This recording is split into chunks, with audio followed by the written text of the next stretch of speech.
Not every loss is a punishment. Sometimes it's your soul rescuing you from a story you never had the courage to end. If something was taken from you suddenly, perhaps you had been numbing yourself for too long to sever what was already an internal scream.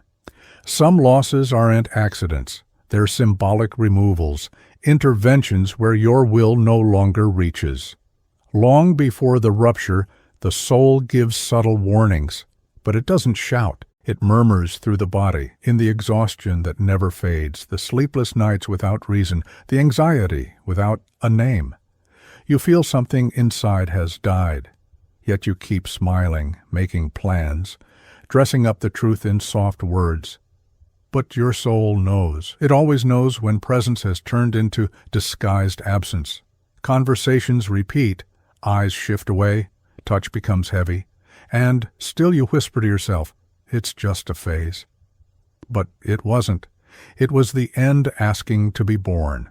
You made vows of love. You believed loving meant enduring everything, silencing your own pain, accepting crumbs as if they were a feast. But there are relationships where fidelity becomes confinement. You start to disappear in the name of peace. You mute desires, erase your needs, swallow your screams, all to protect the image of love, a love that no longer even sees you. Being loyal to someone should never mean betraying yourself. And yet, that's what many call maturity, resisting the end. Being strong, even as your soul pleads for freedom. When life tears someone away abruptly, it feels cruel. But sometimes it's grace in disguise.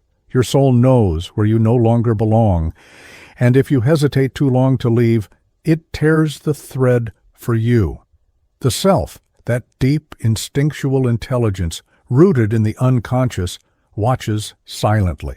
It senses when a relationship has moved past its sacred season, and when you cling to what has expired, it intervenes. Life pushes you out, evicts you, breaks you open. Because your role in that story has ended, but you, afraid to say goodbye, delay. So the farewell comes through other hands. Carl Jung once said, "What you fail to confront in your conscious mind will appear in your life as fate."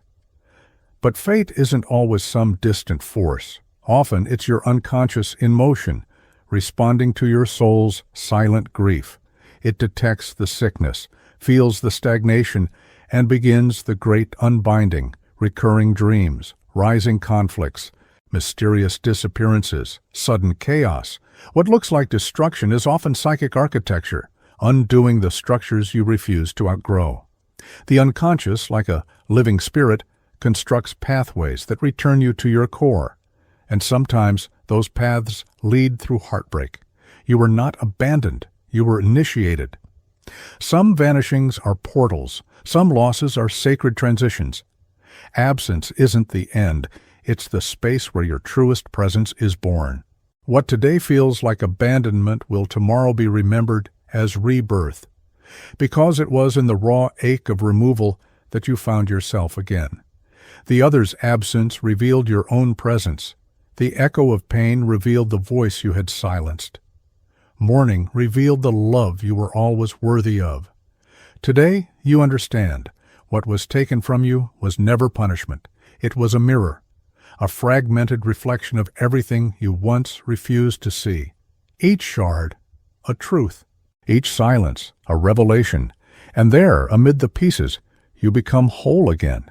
Pain reshaped you. Silence restored you. And the universe didn't betray you. It simply returned you to yourself. But there's an even subtler truth beneath it all, the illusion of control. You believed you had time, that with enough patience, you could adjust the course, soften the silence, recalibrate the connection. But the soul does not negotiate with delay. When the inner call is ignored for too long, it stops being an invitation and becomes rupture. Carl Jung observed that the unconscious doesn't just store what was repressed, it also holds everything that must rise for the totality of the self to emerge. Relationships that block this emergence begin to collapse from within. The external breakup, a separation, a drifting apart, a sudden ending, is often just a symbol of something that had been silently decaying. Sometimes the one who walks away isn't abandoning you. They're simply responding to a frequency you were already transmitting in silence, the vibration of someone who had emotionally left, even if physically present. And this is where Jung's concept of synchronicity appears, external events that mirror internal psychic states. That sudden ghosting, that unexplained distance, that sharp ending. They may not be betrayals, but reflections of a decision your soul had already made, even if your mind wasn't ready to accept it. You might say, "But I loved them. I wanted to stay." Yes, but the kind of love that remains must be vital, not ritual. It must breathe, not suffocate. And sometimes what we call love is merely fear in disguise, the fear of facing ourselves alone, in the mirror of solitude. And then comes the emptiness. The space where you longed for reunion, only silence arrives. Where you expected shared healing, there is absence, and you feel betrayed. But the real betrayal happened much earlier, the moment you broke the sacred pact with yourself, the vow to never disappear in order to be loved. What follows is often spiritual confusion. Am I being punished? Did I do something wrong? And from a symbolic perspective, the answer is no. It's not punishment, it's purification. When the self takes the wheel, it doesn't act to appease the ego, it acts to free the soul. And so begins the process of individuation, this central path in Jungian psychology. A return to the psychic center. Losing someone in this light is not a regression. It's the veil lifting, revealing who you really are.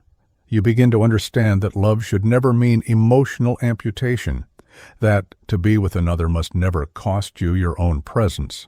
In this new sacred space, you find the pieces you left behind, suppressed desires, swallowed truths, complicit silences. And you understand that every disappearance is, in a way, an invitation for your own reappearance. You rediscover your voice. At first, it trembles, then it steadies. You realize the silence you once feared is now fertile ground. The absence that once felt like mourning is now a portal. And love, the real kind, begins when you stop begging for presence and start honoring your own. The universe didn't tear someone from your life. It returned you to yourself. That pain wasn't punishment. It was revelation. That solitude wasn't exile. It was initiation. What felt like an ending was simply the beginning of a new frequency of being. Every symbolic loss holds an invitation to examine what we had projected onto the other.